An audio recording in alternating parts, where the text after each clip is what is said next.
E se você e seus amigos fossem perseguidos por finalizadores sanguinários imortais, o que você faria? Com certeza a primeira coisa seria deixar o like e se inscrever no canal. Aqui é o Drake, e nesse vídeo do Derrotando Filmes, iremos acompanhar 4 amigos que vão fazer de tudo para sobreviver e derrotar uma terrível bruxa e seus soldados imortais. E eu vou apontar os erros cometidos, o que você não deveria fazer, e tentar tomar melhores decisões para derrotar a maldição da bruxa em Rua do Medo, 1994.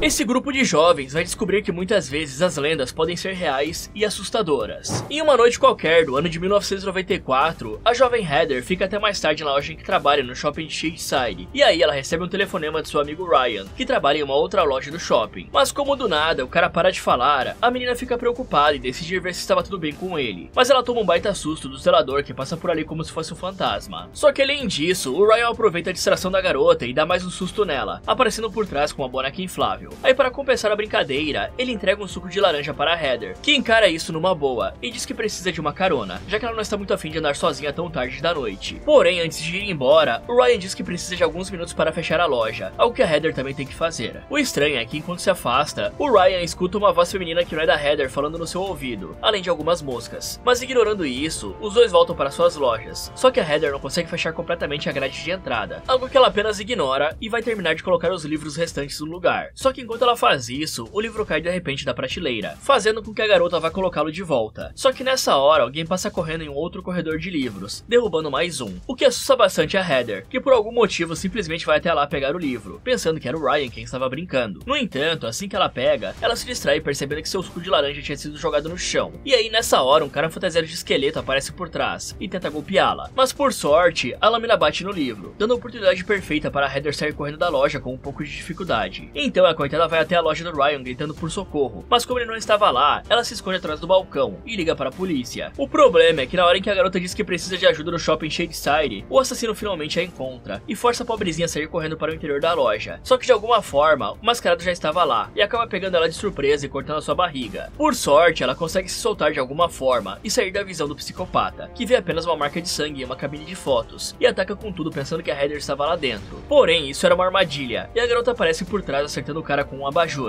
Aí ela aproveita que ele caiu e sai correndo pelo shopping pedindo ajuda, encontrando apenas alguns cadáveres na praça de alimentação. Pra piorar ainda mais, o assassino vem correndo atrás dela como se fosse o Flash e a golpeia com tudo nas costas, fazendo ela cair no chão. Aí totalmente indefesa, ela é golpeada mais uma vez, enquanto retira a máscara do maníaco, descobrindo assim que o criminoso era o próprio Ryan, que do nada é finalizado com um headshot pelo delegado Nick Good, que infelizmente chegou atrasado demais para salvar a coitada, já que o último golpe com certeza foi fatal. Ok, antes de tudo galera, eu sei que Rua do Medo é uma trilogia, e os outros filmes vão preenchendo as lacunas da história, porém eu vou analisar cada um individualmente. Então, caso alguma teoria ou solução não faça muito sentido porque no próximo ou no terceiro filme vai ser explicado, ou até mesmo ela estiver certa, lembrem-se de que eu estou me baseando apenas nas informações de 1994, então nem adianta você ter o seu ataque de pelanca nos comentários, porque estamos focando no que temos agora. Mas começando, o pior erro de todos aqui foi o fato da Heather não ter um instinto de sobrevivência muito apurado, e ter decidido ficar até tarde da noite trabalhando no shopping. Isso porque, como vamos ver mais pra frente, Shadeside é conhecido simplesmente como a capital da matança. Pois é, e qualquer pessoa que mora em uma cidade com esse nome deve saber que 6 da tarde já é hora de estar em casa. E sim, eu sei que muita gente não consegue escolher o horário que vai trabalhar, por isso que o melhor a se fazer seria estar andando com algum tipo de arma para se proteger, seja um revólver, uma faca, um bastão ou qualquer outra coisa que te faça ter vantagem contra um possível agressor. A Heather, por exemplo, teria tido muito mais chances de sobreviver se tivesse pelo menos um spray de pimenta na hora que pegou o criminoso de surpresa. E um spray de pimenta geralmente é a melhor forma de se defender à distância de um agressor, pois você consegue evitar que ele se aproxime assim que tiver suspeitas, e dessa forma você não vai acabar finalizando alguém por acidente. Fora isso, ela não poderia ter dado mole de deixar a grade da proteção da loja com um baita espaço embaixo, porque não tinha como ela saber que tipo de pessoa ainda estava dentro do shopping, e considerando que a loja estava escura e o shopping quase completamente vazio, esse parece ser o lugar perfeito para um crime acontecer. Então ela deveria ter tido o mínimo de senso de sobrevivência, e não apenas abaixado a grade, como também trancado, mesmo que ela tivesse que abri-la para sair depois. E geralmente esse tipo de grade tem uma portinha para você sair. Isso sem contar que no momento em que sentiu que algo estava errado na loja, a menina deveria ter metido o pé dali o mais rápido possível, e aqui ela poderia ter duas opções viáveis. Uma seria correr para uma possível porta dos fundos, apostando que a pessoa mal intencionada vai estar mais para a parte da entrada, e a segunda seria correr para a frente, igual ela fez enquanto gritava por ajuda. Além disso, no momento em que acertou o agressor e conseguiu derrubá-lo, ela deveria ter aproveitado a oportunidade para finalizar o cara sem dó, e depois da fuga, ela deveria ter jogado cadeiras e mais coisas na frente do agressor, para tentar impedi-lo de alcançá-la. Da mesma forma que ela poderia ter feito isso dentro da loja, jogando objetos que fizessem barulho pro lado contrário, para chamar a atenção do mascarado.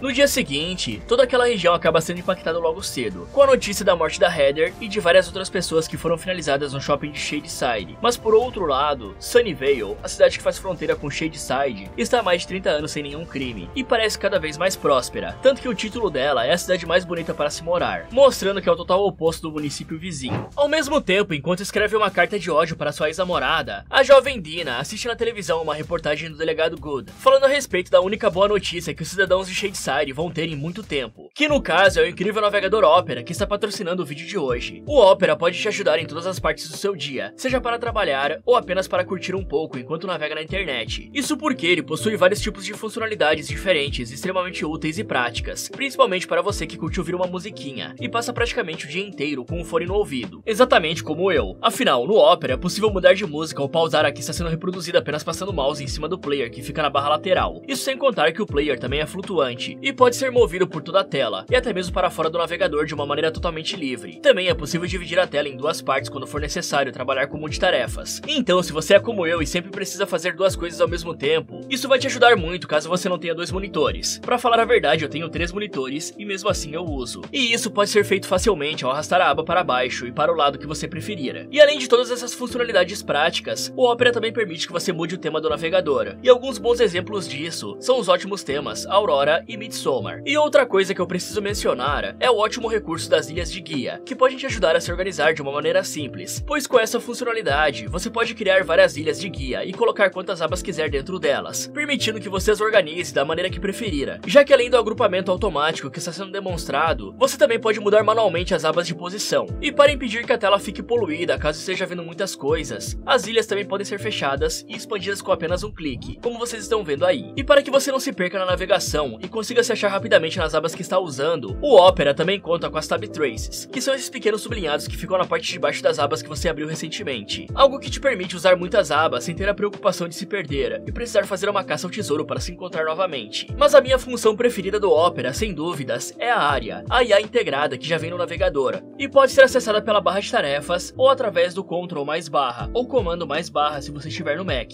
E assim você pode fazer perguntas para a área, ou pedir para ela gerar imagens, como eu vou fazer agora, pedindo para ela gerar um mapa dos Estados Unidos, para que assim você possa entender onde fica Shadyside e nunca se aproximar de lá. E para te ajudar ainda mais, você pode realizar o upload de uma imagem para a área. Ela vai fazer um reconhecimento dessa imagem e te explicar certinho o que tem nela, para que assim você não precise quebrar a cabeça e perder tempo. Então, agora que você viu tudo que é possível no Opera One R2, o que você está esperando para baixar o melhor navegador do mercado? Dê uma chance para a maior evolução dos navegadores até agora, e baixe o Opera no primeiro link da descrição, ou no comentário fixado. Após terminar a sua carta, a Dina vai colocar a louça na pia para que possa correr para o computador e baixar o Opera. O problema é que nesse momento ela percebe que seus equipamentos tinham sumido de onde deveriam estar. Paralelo a isso, o Josh, que é o irmão da Dina, está no porão mexendo no PC e conversando com uma garota a respeito das mortes que aconteceram em Shadyside recentemente. Isso porque, na opinião deles, existe uma conexão entre todas essas finalizações. E para o Josh, é a bruxa Sarah Fier que está possuindo o corpo das pessoas para cometer os crimes e se vingar. Mas antes que a conversa possa continuar, a Dina aparece ali do nada e atrapalha tudo, pegando os equipamentos de volta e mandando o garoto se arrumar para a escola, pois ficar toda hora no computador vai fazer com que ele nunca tenha amigos. Porém, o gordinho se defende, dizendo que tem uma comunidade em busca da verdade com quem conversa todo dia a respeito das coisas que a mídia não mostra. Então ele entrega um papel a respeito das finalizações que aconteceram no shopping na noite passada, e diz que apesar de a mídia falar sobre o crime, eles não mencionam o mais importante, que é a ligação dos crimes com a bruxa Sarah Fier. Só que por achar tudo isso besteira, a jovem manda o seu irmão deixar de ser idiota e ser desse mundinho nerd. E aí, como resposta, o menino diz que é ela quem deveria deixar de ser depressiva por causa da ex e seguir em frente logo, praticamente acabando com a discussão em o Turn Down for What. Mais tarde, na escola, a Dina está mexendo numa boa no armário quando do nada, um cara chega ali com uma faca na mão e usa a lâmina para escrever no armário ao lado dela, que serve de memorial para Heather. Junto com isso, a melhor amiga dela, Kate, também aparece ali dizendo sarcasticamente que a Sarah Fier foi a responsável pelos crimes. Aí então, as duas vão até o banheiro, e chegando lá, a Dina vê que a Kate e o Simon tinham escrito um tipo de ditado referente à bruxa, uma brincadeira que não agrada nem um pouco a Dina, que encara isso como um desrespeito com todas as vítimas que foram foram finalizadas por um fracassado infeliz, que simplesmente enlouqueceu por morar em Shadyside. E além dessa bela desabafada, a jovem também pede para sua amiga líder de torcida entregar uma caixinha com os pertences da ex-namorada dela no jogo de futebol americano que terá essa noite. Só que a Kate não é nem um pouco burra e recusa, dizendo que não vai se meter nesse assunto e que é para a Dina entregar pessoalmente. Aí, aproveitando a oportunidade, a dupla fala que pode dar algumas substâncias proibidas para que ela se sinta mais corajosa quando chegar a hora, o que surpreende a Dina, já que os dois tinham parado de vender após o irmão do Simon ter uma overdose. Mas como justificativa, a dupla fala que não foi nada sério, já que o garoto foi ressuscitado e nem chegou a morrer de verdade, o que sinceramente não convence ninguém. E algo bem bizarro que acontece aqui é que na hora em que os três saem do banheiro, um cara passa no corredor arrastando um boneco que representa o cadáver da Heather e dizendo vida longa Sarah Fier. Aí mais tarde, os jogadores, as líderes de torcida e o pessoal da banda são avisados que haverá um tipo de vigília em homenagem às vítimas da noite passada e que todos eles terão que participar. Então eles se ajeitam, colocando os uniformes e pegando os equipamentos para finalmente partir para a belíssima Sunnyvale, onde acontecerá o jogo. Bom, é óbvio que dificilmente alguém acreditaria se seu irmão mais novo, viciado por teorias da conspiração, dissesse que a responsável pelos piores crimes que aconteceram na cidade é na verdade uma bruxa que morreu há mais de 300 anos atrás. E sinceramente, nem tenho o que falar a respeito disso, sem que sejam apresentadas algumas provas. É claro que ela poderia ser um pouco menos idiota com o irmão. E ao invés de zoar o Josh, a garota poderia tentar estudar melhor isso, e ver se realmente tem uma conexão entre todas essas finalizações, pois se tiver um padrão acontecendo, pode ter algo mais sombrio por trás, em vez de só as pessoas pirando e cometendo atrocidades, o que por si só já é terrível. E mais terrível ainda é a segurança da escola de Shadyside, e a reação dos alunos ao verem um cara andando no meio do corredor segurando uma faca. Porque levando em conta a fama de Shadyside, e juntando com a fama dos Estados Unidos como um todo, quando se trata de atentados às escolas, no mínimo, uns 10 caras deveriam ter pulado nesse doidão para arrancar a lâmina da mão dele. Isso é claro se de alguma forma ele entrasse no colégio com ela, porque sinceramente, nem isso o malucão deveria conseguir fazer. E ao invés de pedir para a Kate devolver os pertences da Sam, a própria Dina deveria ter feito isso. Afinal, vamos lá, né, gente? As duas já são bem grandinhas, e deveriam conseguir conversar como gente grande para resolver o fim do próprio relacionamento. Ainda mais levando em conta que o motivo pelo qual a Dina está brava com a ex é bem idiota, e vocês vão ver mais pra frente. E que desculpinha esfarrapada é essa que a Kate e o Simon usam para convencerem de que está tudo bem em vender pílulas no colégio? Quer dizer que o fato de um cara ter morrido por alguns minutos simplesmente não é justificativa boa o bastante para eles pararem com vendas na escola? Sem contar que com o acontecimento recente, a polícia poderia estar investigando fortemente os alunos e acabar descobrindo o estoque deles. E já puxando o assunto da escola, como é que é possível logo após um ex-aluno finalizar 7 pessoas em um shopping, as aulas da cidade não sejam congeladas por alguns dias para permitir que os policiais investiguem tudo direito? Em um caso assim, a melhor escolha que eu vejo seria parar as aulas e investigar se o Ryan tinha algum comparsa que planejava fazer o mesmo tipo de coisa ou algo assim. Pois se um amigo do cara quisesse fazer outra atrocidade, essa escola seria praticamente o lugar perfeito para isso.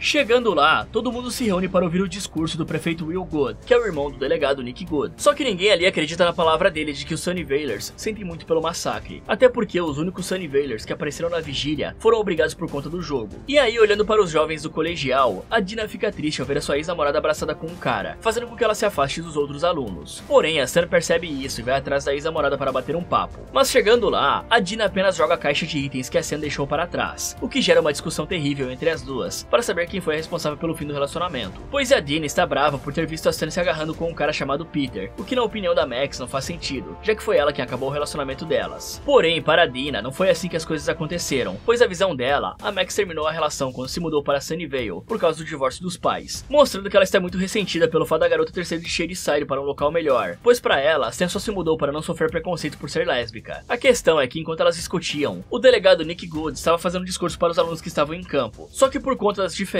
e da rivalidade, as pessoas de Sunnyvale começam a falar mal de quem é de Shadyside, dizendo que seria muito melhor tacar fogo em toda a cidade de uma vez, o que obviamente irrita os Shadysiders, e faz com que uma briga generalizada se inicie entre eles, com a Kate levando uma baita cotovelada na cara. Em seguida, os alunos de Shadyside estão no ônibus voltando para casa, e planejando uma forma de se vingar dos rivais de Sunnyvale, pois não podem aceitar essa zombaria sem fim. Mas nessa hora, a Dina percebe que tinha um carro vindo atrás do ônibus com 3 alunos de Sunnyvale, e um deles estava jogando garrafas de vidro com água no vidro do ônibus. E então ela avisa o resto dos colegas, e todos ficam putos ao verem que os babacas estavam enchendo o saco até na volta pra casa. Só que a coisa fica feia mesmo quando eles percebem que a Sam estava no banco do passageiro, porque isso deixa a Dina cheia de raiva e faz ela pegar um balde gigante de bebida para jogar no para-brisa do veículo, algo que a Kate não parece concordar muito. Porém, antes que possam pensar melhor, o nariz da Dina começa a sangrar, fazendo ela ficar tonta e jogar o balde no carro, que perde o controle e sai da estrada. E aí, desesperada, vendo que fez besteira, ela manda o motorista parar o ônibus e vai correndo ver se estava tudo bem com os alunos de Sunnyvale. E apesar apesar de estarem bem machucados, o trio ainda está vivo, tanto que a Sen se arrasta para fora do veículo. O problema é que ao fazer isso, o seu sangue entra em contato com o solo da floresta, e ela tem umas visões muito bizarras que param na hora em que a Dina aparece para ver a situação da menina. Aí, confusa com o que viu, a Sen pergunta se a Dina também teve essas visões, algo que a garota não entende muito bem. E preocupado com a vítima, o Simon se aproxima e faz um teste, mostrando 3 dedos para ver se a coitada estava legal, mas apesar de passar no teste, ela cospe um bocado de sangue nele, mostrando que não estava nem um pouco bem. Alguns minutos depois, o delegado Good aparece ali para pegar um depoimento dos alunos sobre o que tinha acontecido para o veículo sair da pista desse jeito. Só que nenhum dos envolvidos dedura a Dina por ter jogado o barril, incluindo os 3 de Sunnyvale. E apesar de o oficial dizer que está do lado da Dina, ela claramente não acredita nele e dá uma de desentendida. Aí assim que o delegado se afasta, o Peter, que é o novo namorado da Sen, se aproxima da Dina de maneira disfarçada e diz que todos de Shadyside irão para a Terra do Pé junto, algo que é percebido pelo policial. Ok, na maioria das histórias adolescentes, é bem comum que haja uma rivalidade terrível entre alguns grupos, mas sério, a menos que o personagem realmente odeie os rivais e queira acabar com a vida deles, é bem óbvio que jogar um barril de bebidas em cima do para-brisa do carro em alta velocidade é a última coisa que deveria ser feita. Na verdade, a Dina e a Kate nem deveriam ter aberto a porta traseira, muito menos colocado esse barril na portinha do veículo, porque qualquer errinho faria com que ele caísse, assim como aconteceu, e dessa forma, em um pequeno erro, a Dina quase finalizou 3 pessoas. E falando do acidente, a última coisa que a Sen deveria ter feito ao acordar da batida era sair do carro. Na verdade, seria melhor que ela nem se mexesse antes que os paramédicos chegassem, isso porque não tinha como saber se algo grave tinha ou não acontecido no acidente. E se, por exemplo, a espinha dela tivesse sofrido algum tipo de dano pelo choque, um movimento errado poderia piorar ainda mais a situação. Ela só deveria sair caso o carro estivesse pegando fogo ou algo assim, senão o melhor seria esperar mesmo. Além disso, por mais doido que seja, assim que a poeira baixar, a Sen deve explicar para a Dina e para o grupo sobre a visão que teve ao tocar no solo da floresta. Isso porque pode ajudá-los a entender que algo sobrenatural está acontecendo quando a ação finalmente começar, ou quem sabe para que pelo menos os amigos a levem até o médico, para ver se a cabeça não foi afetada pela batida. Fora isso, uma pessoa que fala "eu estou do seu lado" quase nunca realmente está do seu lado, por isso já temos que ficar de olho no delegado Nick Good. Não precisa ser nenhum gênio para pensar que o delegado pode estar escondendo algo sobre ter alguma conexão com as finalizações, pois geralmente quando o lugar é extremamente violento, como Shadyside, essa violência pode respingar para o município vizinho, o que parece não acontecer com Sunnyvale. Talvez essa presença que a Sen sentiu ao tocar na terra seja a mesma que faz a cidade se odiarem tanto, pois aquela briga no campo e essa perseguição que quase terminou em tragédia parecem ter sido controladas por algo, já que tanto a Dina quanto a Sen ficaram com o nariz sangrando antes e após a batida.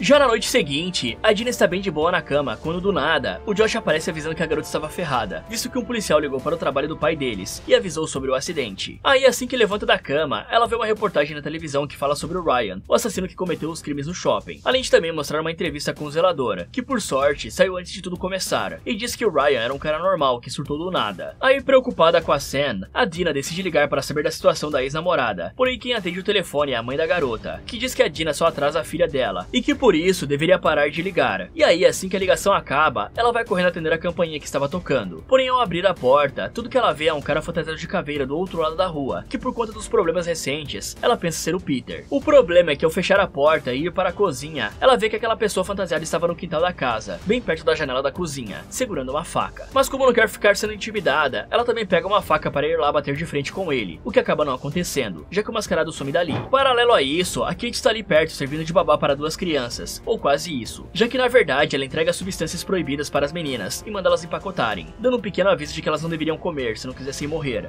Aí com isso dito, ela vai para a sala falar com o Simon, que por algum motivo ainda estava usando a roupa do dia anterior, praticamente ignorando que ela estava toda cheia de sangue da Sen. Porém, como recebe uma mensagem da Dina no pager, ela apenas manda o Simon arrumar o resto das roupas que estão ali, e vai ligar para a amiga, que revela que o Peter está espreitando a casa fantasiado de esqueleto para atormentá-la. E aí, ouvindo isso, a Kate revela que está de babá em uma casa ali perto, e diz que vai precisar desligar rapidamente para ir fazer uma coisa. Só que na hora em que ela vai até a mesa onde estavam as irmãs e o Simon, a janela da sala é destruída, e ela e o Simon vão com bastante calma checar o que aconteceu, descobrindo assim que o cara fantasiado de caveira estava ali com uma faca segurando a camisa do Simon. Mas pelo menos o invasor vai embora rapidamente ao ser avistado. E aí, putaça com o que aconteceu, a Kate deixa as irmãs com a vizinha enfermeira e vai para a casa da Dina com o Simon. Chegando lá, ela explica o que aconteceu e diz que quer acabar com a raça do pervertido que invadiu uma casa para cheirar roupas. E conversando com a Dina, as duas decidem que precisam fazer o Peter parar com isso, já que ele não pode atormentá-las na própria casa. E como a Sen está namorando ele, as duas decidem ir até o hospital falar com ela, levando o Josh e o Simon juntos, é claro. Bom, aqui o erro mais evidente de todos é o que a Dina comete quando vê o cara mascarado rodeando a casa dela, pois por mais que ela suspeitasse que era apenas o Peter fazendo gracinha, ela jamais deveria ter saído de casa para tentar confrontá-lo. Primeiro, porque o próprio Peter poderia estar bem puto e acabar com a raça dela. E segundo, porque há alguns dias atrás aconteceu um massacre massacre no shopping, e o assassino usava essa mesma roupa. E como eu disse mais cedo, nada impede que o Ryan tenha um parceiro com quem planejava os crimes, ou até mesmo o próprio Peter tenha um parceiro apenas esperando do lado de fora, para pegar a garota de surpresa. Então a última coisa que a Dina iria querer era se aproximar de alguém que realmente pudesse ser agressivo. De preferência, ela deveria ter checado a tranca das portas e janelas, e ligado para a polícia para avisar o que estava acontecendo. Agora, se tratando da Kate, tudo bem que ela não parece ter problemas em vender substâncias ilícitas, cada um faz o que quer. Porém, colocar crianças para manipular esses remédios, contando apenas com a boa vontade delas para não colocar um daqueles na boca, é completamente irresponsável. Isso porque não importa quantas vezes você avise uma criança, se ela quiser fazer algo, é bem provável que ela vá fazer na hora. E geralmente quando você fala para não fazer, é aí que ela fica com vontade de fazer, o que poderia facilmente causar uma morte, ou quem sabe deixar uma delas com traumas terríveis. Isso porque a oxicodona pode causar depressão respiratória e parada respiratória, algo que o Vicodin também pode fazer. Só que além disso, o Vicodin também pode causar danos ao fígado, dependendo de quanto remédio a criança coloque pra dentro. E na hora em que ouviram a janela quebrar, o Simon e a Kate deveriam ter colocado as duas crianças em um cômodo seguro, e se armado com facas ou porretes para verificar a situação. Afinal, dificilmente o invasor iria ter alguma boa intenção. Isso gerou um fato bem estranho, pois quando eles chegaram na sala, o mascarado estava lá mexendo na roupa do Simon como um belo stalker, quase como se algo tivesse atraído ele para aquele objeto. E pelo que sabemos até agora, a única coisa que tem em comum na casa de ambos é algo que até mesmo foi mostrado pra gente, que é o tênis da Dina com respingos de sangue e a camiseta que levou aquela gorfada da Sam. E então, teoricamente, o próximo alvo do mascarado provavelmente vai ser a Sam.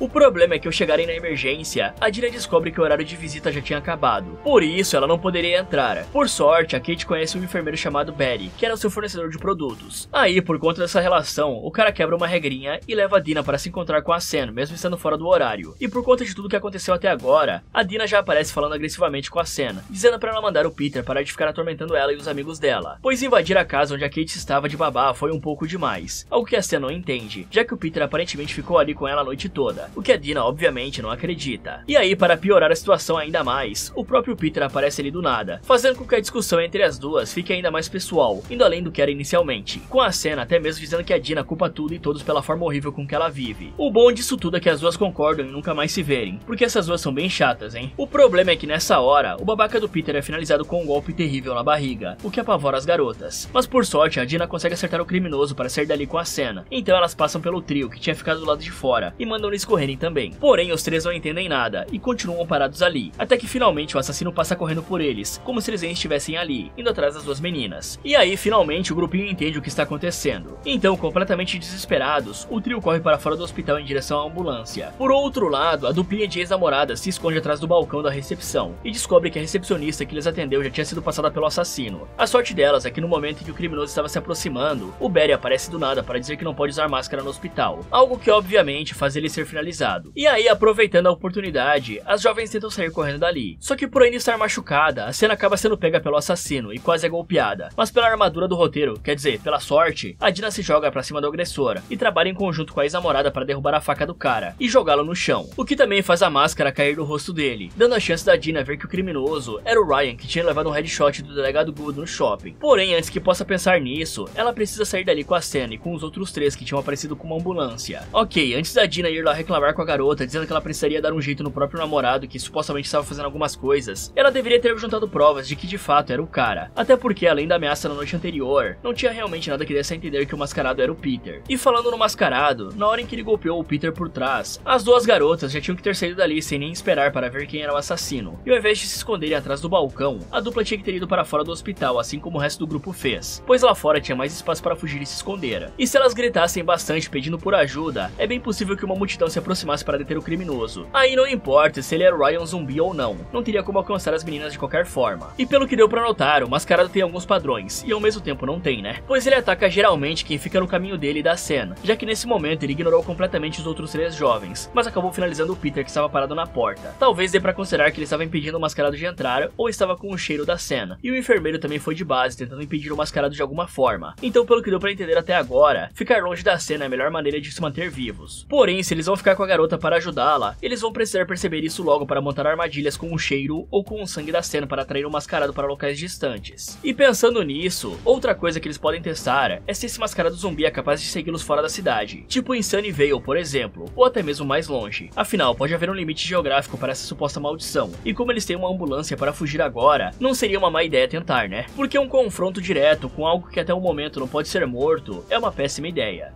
Paralelo a isso, na delegacia, o delegado Good está conversando com o zelador do shopping, o Martin, que foi preso por supostamente pichar o próprio local de trabalho. E apesar do cara se defender insistindo que não foi ele que fez isso, o policial não acredita nem um pouco. A questão é que ao sair das celas, o oficial vê o seu parceiro Kapinski conversando com a Dina e com a Sam, que estão dizendo que o mesmo jovem que fez as finalizações no shopping foi ao hospital e finalizou várias pessoas. Isso deixa o cara confuso e ele as leva para sua sala para tirar a história a limpo, perguntando se quem supostamente atacou o hospital foi o mesmo criminoso que ele finalizou no shopping.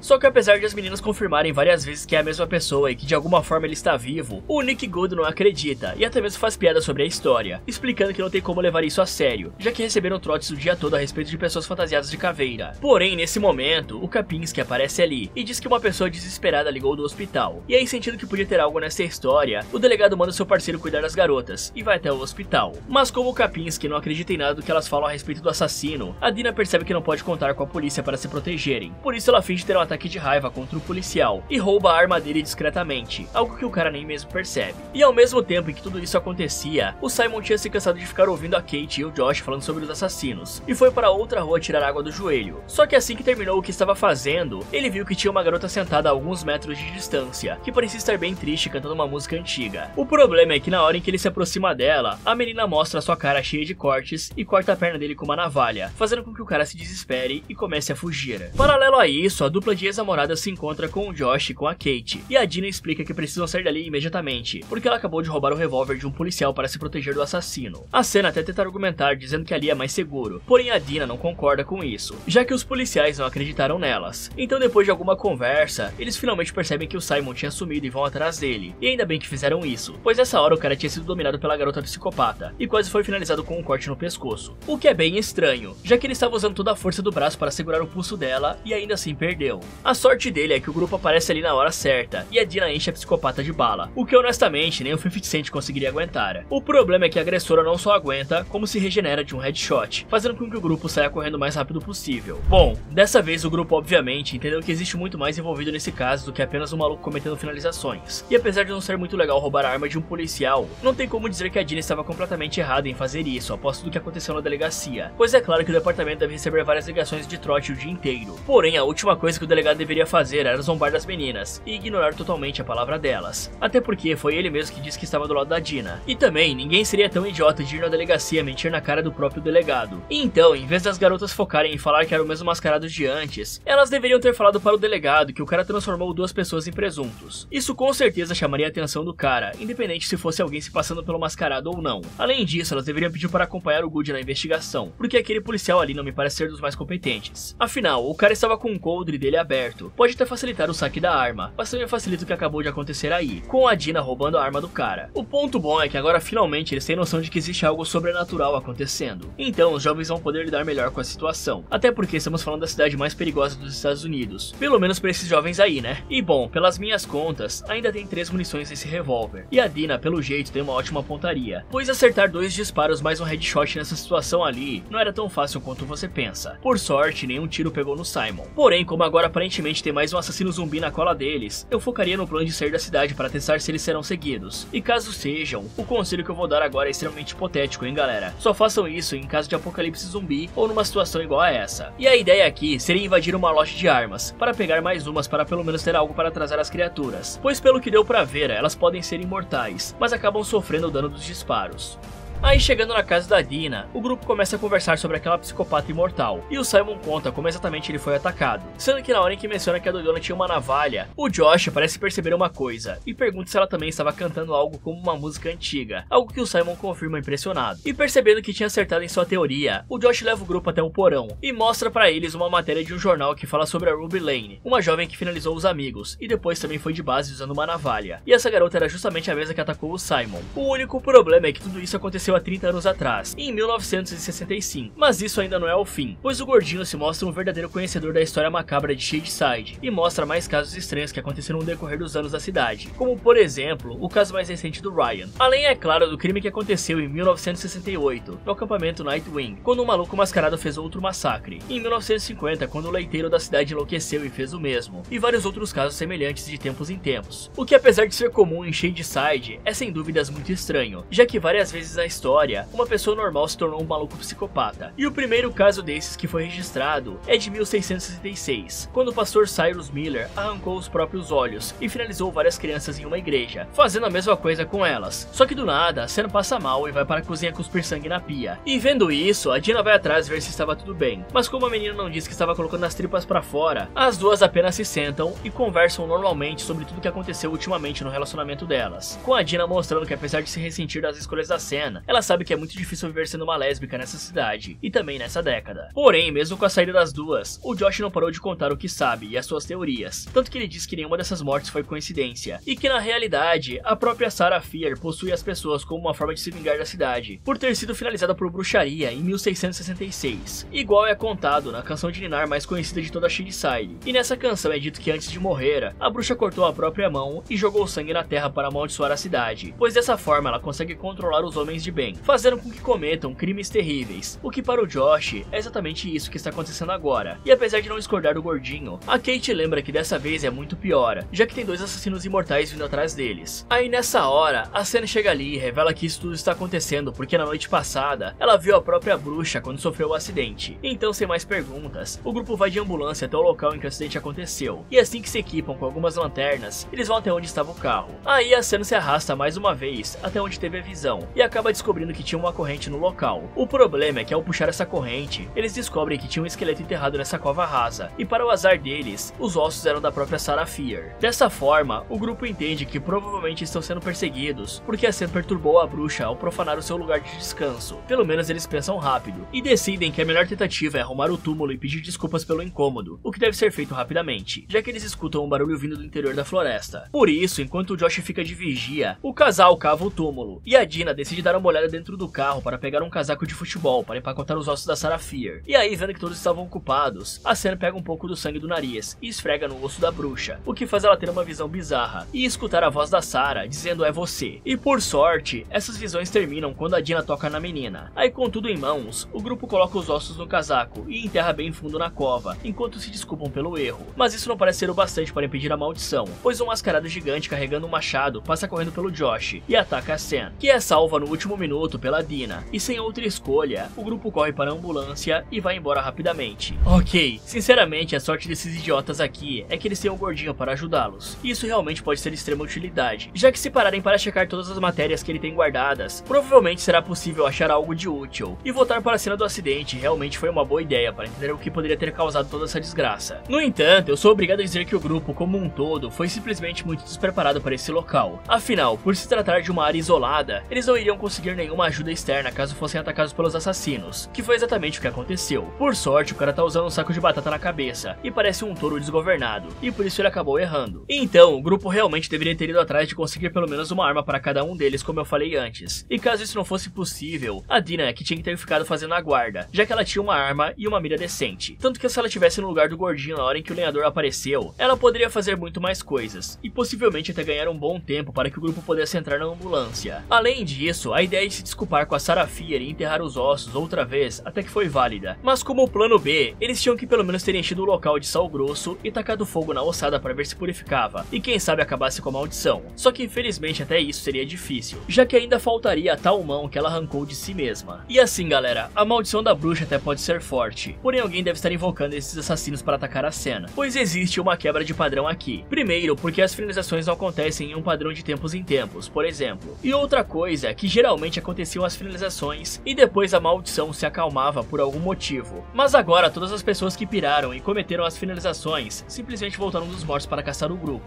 Então pode ter uma grande chance de alguém estar controlando isso, ou até mesmo usando essas vidas ceifadas como algum tipo de sacrifício. Afinal galera, Shadyside é uma cidade que ninguém quer viver. Já a cidade vizinha, Sunnyvale, é extremamente próspera. Tem algo aí, vocês não acham? E por agora já está bem na cara que os perseguidores só querem a Sam, e que tudo isso tem algo a ver com o sangue da garota. E aquela visão praticamente confirmou isso. Então eles precisam investigar a árvore genealógica da Sam, e quem sabe até mesmo dos assassinos, pois isso pode ter algo a ver com o que acontece na cidade, como todos sendo descendentes do primeiro finalizador conhecido, por exemplo. E uma boa ideia para fazer tudo isso seria indo até a biblioteca ou nos arquivos de Shadyside para procurar qualquer informação sobre a bruxa e sobre quem mandou tacar fogo nela.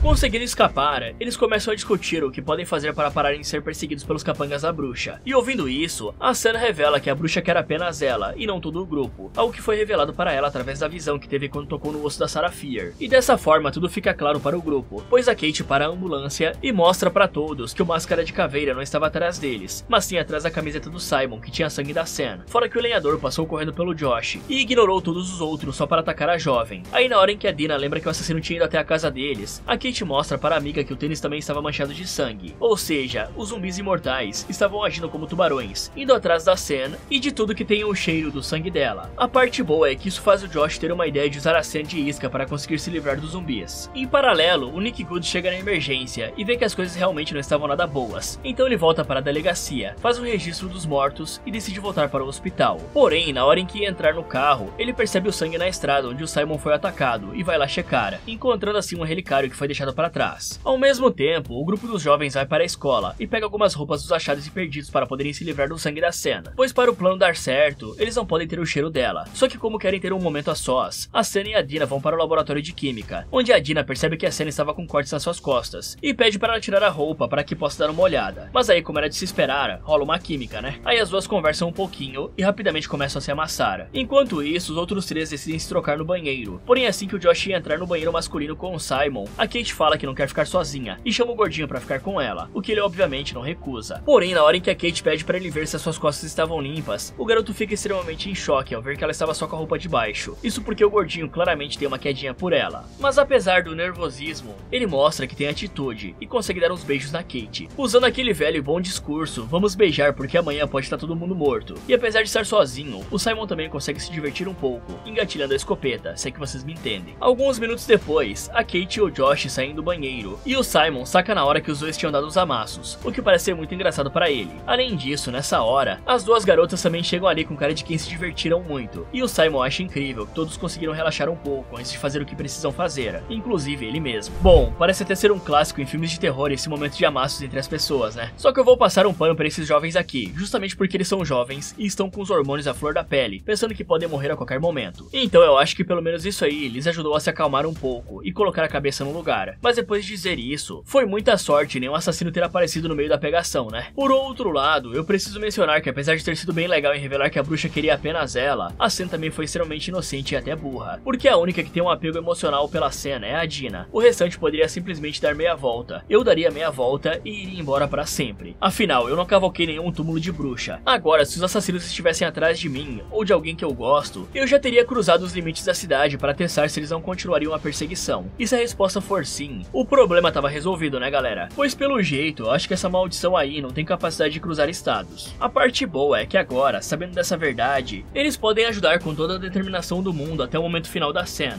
Porque assim que as coisas se mostrassem feias demais, os jovens poderiam simplesmente se afastar e deixar o destino fazer o resto. E eu só espero que o plano deles envolva trancar essas criaturas na sala mais segura da escola, pois já ficou claro que não dá pra finalizar esses zumbis.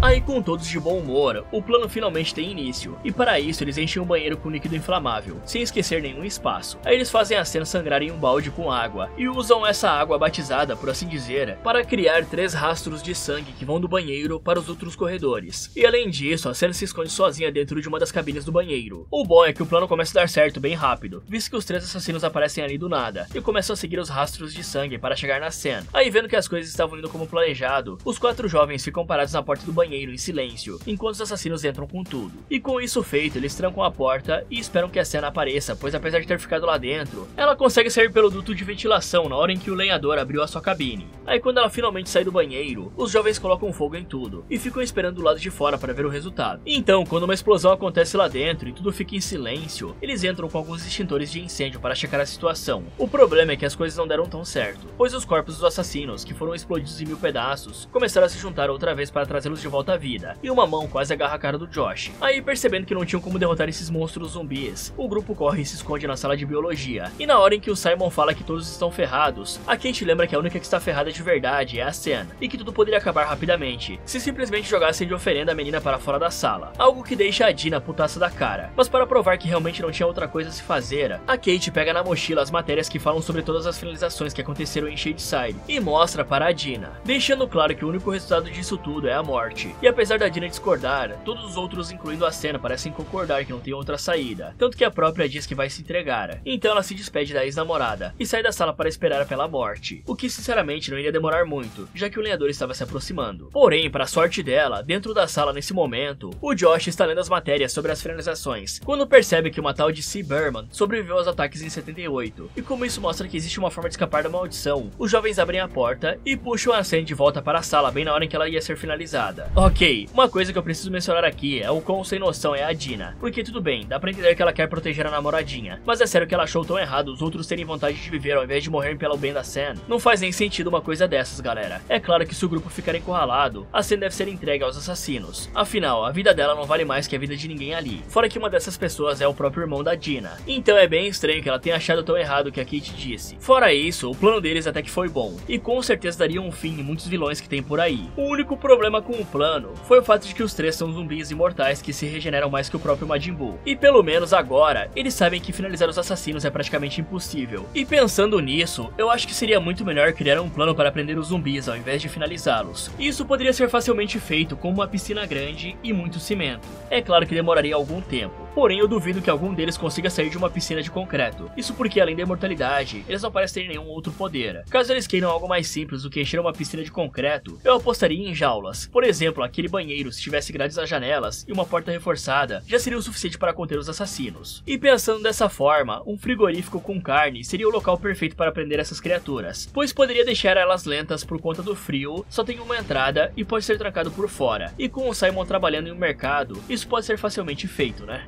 Aí com o grupo reunido mais uma vez, eles se separam para cumprir tarefas próprias, e enquanto o Simon segura a porta para impedir que o lenhador entre, a Sen e o Josh continuam lendo sobre a C. Berman, e a Dina e a Kate procuram o número da mulher na lista telefônica. E quando finalmente a acham, a Dina não perde tempo e liga para a casa da mulher, explicando que os assassinos estavam atrás deles dessa vez, e que ela era a única que podia ajudar. Porém não adianta de nada, já que a C. Berman não atende o telefone. Para piorar, nesse momento, o lenhador finalmente consegue abrir um buraco na porta depois de tantas machadadas, e ainda por cima agarra o cabelo do Simon e começa a bater a cabeça dele na porta. Por sorte, o Josh pensa rápido e enfia um compasso na mão do assassino, que acaba liberando o pobre Simon. Por outro lado, a Sen vê algo nas matérias e mostra para a Dina que a C. Berman morreu por alguns minutos quando foi atacada no acampamento, e ela só continua viva porque um garoto conseguiu revivê-la rapidamente. Aí vendo isso, as duas deduzem que a mulher só se livrou da maldição porque morreu por alguns minutos. Afinal, como diz a própria música da Sarah Fear, a bruxa vai perseguir os amaldiçoados até que eles morram. Ou seja, o grupo vai precisar finalizar a cena por um tempo para que ela fique livre da maldição. Aí com o plano de ação decidido, eles fogem pela janela. Em paralelo, o delegado Nick Good vai até a casa de alguém e deixa um bilhete escrito: está acontecendo de novo. Alguns minutos depois, o grupo chega no mercado em que o Simon trabalha e começa a organizar como tudo será feito, pois assim como Timothy, o irmão do Simon, teve uma overdose e morreu por alguns segundos antes de ser ressuscitado, eles planejam fazer o mesmo com a Sen para ressuscitá-la com adrenalina. E por isso, o Simon ensina a Sen o procedimento para ir de base. Só que como ela precisa ingerir os remédios com um certo intervalo de tempo, o Simon, a Kate e o Josh marcam as próprias roupas com o sangue da Sen para ficar correndo pelos corredores do mercado, ganhando tempo para que a garota possa botar as substâncias para dentro. E para trazer a menina de volta à vida, serão usadas algumas seringas de adrenalina. E aí, percebendo que a Kate e o Simon iriam colocar as próprias vidas em risco para salvá-la, a Sen menciona que há poucos minutos eles estavam prontos para deixá-la para morrer para o lenhador. Em resposta a isso, os dois dizem que assim como ela estava pronta para se sacrificar, eles também estão prontos para arriscar a vida. E com isso dito, o Simon e o Josh se juntam para vigiar a parte de trás do mercado. Mas antes disso, a Kate dá um beijo de boa sorte no Josh e deixa todo mundo de cara antes de sair correndo para assumir a posição. E aí, vendo isso, o Simon e o Josh finalmente vão para a parte de trás do mercado. Mas ao chegarem lá, o Simon diz que a melhor escolha é os dois se separarem para vigiar as duas saídas do local, algo com o qual o gordinho não concorda nem um pouco. Aí, para dar aquela motivação extra no adolescente, o Simon fala que a Kate nunca se aproxima das pessoas, e que se ela gosta dele é que com certeza existe algo de bom nele, e ele deveria pensar o melhor de si mesmo, pois não teriam chegado tão longe se não fosse sua ajuda. Um discursinho que parece dar certo, já que ele aceita se separar para cobrir a outra saída. Bom, lá na escola é óbvio que os jovens precisam dar um jeito de atrasar a entrada do lenhador, só que ao invés de usar o próprio corpo para barrar a entrada e segurar a porta, o Simon deveria ter pensado um pouco e usado aquela mesa gigante ali para fazer isso, pois se o machado passa da porta como aconteceu e pega em alguma parte do corpo dele, era praticamente game over pro idiota. Então usar um móvel para fazer uma certa distância seria bem mais seguro e inteligente. E assim galera, é muito idiota fazer o plano deles em um local onde eles não podem se mover, né? Eles roubaram um uma ambulância. Uma ambulância, galera, se tem um lugar que você pode morrer e voltar à vida de um modo relativamente fácil, é dentro de uma ambulância, né? Isso e um hospital também. O melhor jeito era ter passado na farmácia para pegar os mantimentos necessários para a peripécia deles, e depois embarcado na ambulância para ficar rondando a cidade, ou sair dessa porcaria. É a 10ª vez que eu falo isso, e esse povo não pensa na mesma coisa. Mas enfim, eles poderiam muito bem ficar rondando com a ambulância por aí, ou pelo menos ficar trocando de lugares quando vissem alguns dos finalizadores se aproximando. Dessa forma, seria muito, mas muito mais seguro executar esse plano, pois se algo desse errado, era só correr para o hospital para trazer a garota de volta à vida por profissionais. Só que como eles decidiram fazer o plano em um mercado, pelo menos poderiam preparar o terreno para deixar todas as coisas a favor deles quando a bagunça começasse. E logo de cara, é óbvio que todas as luzes deveriam ser acesas, porque ao contrário dos assassinos que seguem o sangue da cena, os jovens ainda precisam de visão para não serem pegos de surpresa ou baterem onde não devem. Além disso, se for um mercado grande, é bem possível que também tenham armas que podem ser úteis para a autodefesa. E sim, pessoal, tem arma para vender nos mercados grandes de lá, tipo o Walmart. Se você duvida, olha o vídeo aí. Além disso, eles poderiam pegar outras coisas bem simples, como pás, facas, tampas de lixo feitas de metal e algumas cordas. As cordas, por exemplo, poderiam ser esticadas no chão, mais ou menos na altura da canela. Aí os garotos precisariam apenas gravar onde elas estão posicionadas e correr em direção a elas caso precisem fugir, pois assim os assassinos iriam cair com tudo no chão, o que pelo menos ganharia algum tempo para eles se reposicionarem. Outra coisa idiota que eles tentam fazer aqui é usar uma overdose para induzir a cena ao óbito. E isso é idiota porque existe uma forma bem mais simples e segura de fazer a lei de arrasta, se é que eu posso falar isso, né? Mas dessa forma não teria uma chance de causar falência nos órgãos, ou coisas piores. Fora que seria bem mais rápido também. E essa forma é o afogamento ou sufocamento. É claro que tem riscos. Por exemplo, se o negócio durar muito e a garota não for ressuscitada rapidamente, a Sam pode sofrer de danos cerebrais graves, mesmo que ela volte à vida. No entanto, isso seria bem mais fácil de evitar, já que com um travesseiro eles já conseguiam fazer o serviço. E também não teria toda essa demora, que só coloca os vigias em mais perigo. E falando em perigo, a ideia de usarem roupas com o sangue da cena é extremamente idiota. Seria muito mais simples levarem as roupas na mão. Isso porque, caso ficassem encurralados, era só jogar a roupa para longe e manter a vida intacta, algo que sem dúvida seria bem mais agradável do que ser encurralado e morrer. Fora que eles também poderiam marcar vários objetos com o sangue da cena para confundir os assassinos. É sério, possibilidades não faltam. Até mesmo fazer o plano que eu comentei, né galera? De tentar prender os finalizadores dentro do freezer do mercado. Os jovens poderiam ter enchido um balde com água, colocado um pouco do sangue da cena dentro do balde e espalhado a água por todo o mercado até o frigorífico. Aí assim que eles entrassem lá atrás do sangue, é só fechar e mantê-los lá dentro até que o delegado Good aparecesse. Afinal, o frigorífico é lacrado e impediria totalmente que os zumbis conseguissem fugir.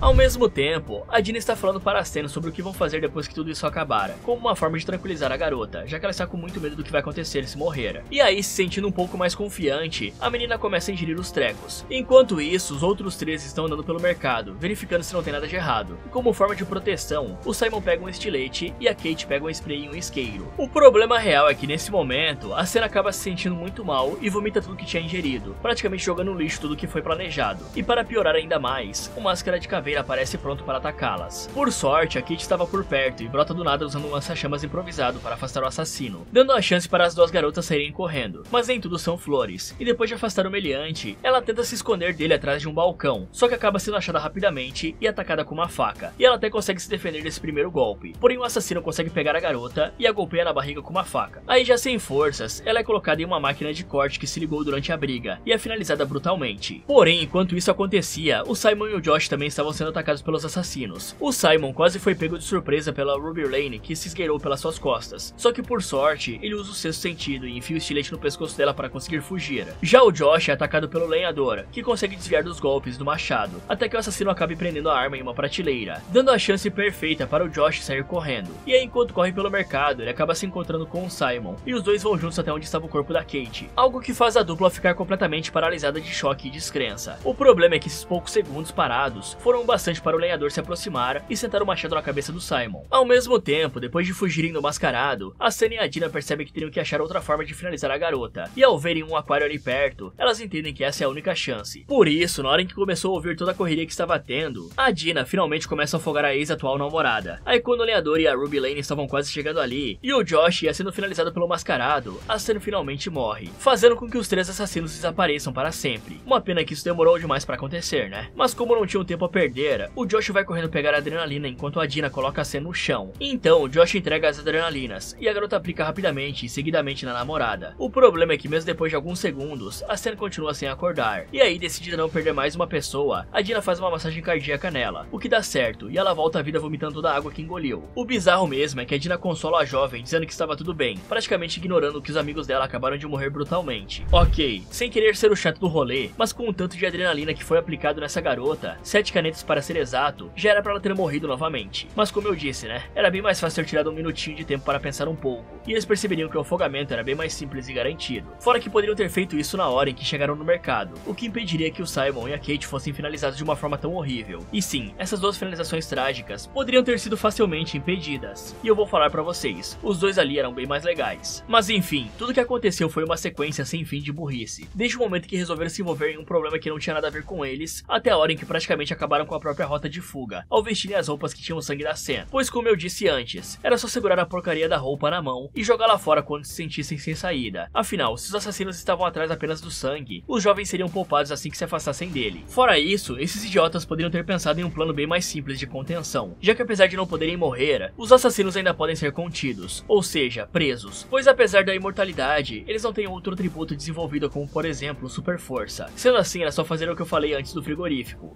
Algumas horas depois, os 3 sobreviventes são levados para a delegacia para dar o depoimento de tudo que tinha acontecido naquela noite. O que o delegado Goodo não esperava é que todos contariam a mesma história e dariam a mesma desculpa para os ferimentos, dizendo que foram comprar os remédios da cena quando de repente as luzes se apagaram e o terror começou. Aí eles se esconderam atrás de um balcão até tudo acabar e os ferimentos foram feitos ao caírem em cacos de vidro. O problema é que como essa história não revela nada do que aconteceu lá, o delegado fala que no final, a Kate e o Simon vão sair como os culpados de tudo, já que eram negociadores de substâncias ilícitas. E apesar de não querer que isso aconteça, a Dina sabe que ninguém vai acreditar se ela contar a história real. Paralelo a isso, a Senna e o Josh estão esperando em outra sala junto com o Martin, que não quer mais ficar preso ali, e pede uma mãozinha para o Josh. E apesar de não querer ajudar no início, o menino percebe que a polícia não pode ser confiável, e joga disfarçadamente um clipe de papel para o zelador, que fica grato e entrega um cartão de visita para ele, dizendo que deve uma a ele. Nesse momento, a Dina finalmente é liberada pelo Good, e o trio vai embora da delegacia. Só que logo na porta do departamento, estava a mãe homofóbica da Senna esperando por ela. E assustada com isso, a Senna se afasta instintivamente da Dina. Porém, a garota percebe que nada poderia ser mais assustador do que aconteceu na noite passada, e dá um beijo na namorada, dizendo que as duas vão se ver à noite. Aí, ao anoitecer, a Senna vai até a casa da Dina para que as duas possam passar um tempo juntas, e curtir um pouco o fato de estarem vivas. Só que alguns minutos depois, a Dina escuta um barulho na porta e vai ver quem era, descobrindo assim que era o entregador entregando a pizza que o Josh pediu para eles. O problema mesmo vem agora, pois de repente o telefone começa a tocar, e assim que atende, a jovem descobre que era a Cyberman ligando para saber se elas ainda estavam vivas. E aí, brava por ter sido ignorada quando mais precisou de ajuda, a Dina fala que conseguiram acabar com o problema mesmo sem receber ajuda. Porém, ao ouvir isso, a Cyberman apenas ri e fala que isso nunca acaba, pois mesmo que os assassinos desapareçam, a bruxa vai continuar indo atrás delas até o fim. Afinal, é ela quem faz as regras dessa caçada. E em paralelo a isso, uma pessoa estava em uma caverna fazendo um tipo de ritual satânico para a Senna, o que parece dar certo, já que a Senna é possuída e vai até onde a Dina estava e enfia uma estaca de madeira na barriga da própria namorada, que cai no chão sangrando. Só que por sorte, ela ainda tem forças para conseguir brigar com a Senna e usar o fio de telefone para imobilizá-la. No entanto, sem saber de nada disso, o Josh está no porão de boa conversando com aquela amiga que ele tem na internet, com quem ele troca ideias sobre a Sarah Fier. Porém, como a garota acredita que os responsáveis pelo massacre recente no hospital foram o Simon e a Kate, ao invés da Sarah Fier, o garoto responde rapidamente, defendendo os amigos e explicando que eles eram boas pessoas. Mas antes que pudesse falar mais, a irmã dele aparece ferida. Então os dois sobem para a cozinha, e ele vê que apesar de amarrada, a Senna está completamente possuída e com sangue nos olhos. E levando em conta tudo que passaram, a Dina promete que irá trazê-la de volta. Por isso, algum tempo depois, os dois vão juntos até a casa da Cyberman, que decide revelar para eles o que aconteceu no acampamento Nightwing em 78. Mas isso fica pro próximo vídeo. Fala galera, esse foi Como Derrotar a Rua do Medo 1994. Você acha que conseguiria sobreviver? Me contem nos comentários. E se você fosse caçado pelo leitão, o que você faria? Quer saber se esse pessoal vai sobreviver a esse porcão maldito? Então clique aqui nesse vídeo, ou aproveite para ver outras sugestões do Derrotando Filmes. Muito obrigado por assistir. E lembre-se, se a cidade que você mora é famosa por bruxas e pactos antigos, é melhor considerar se mudar, porque pode acabar sobrando para você qualquer hora dessas.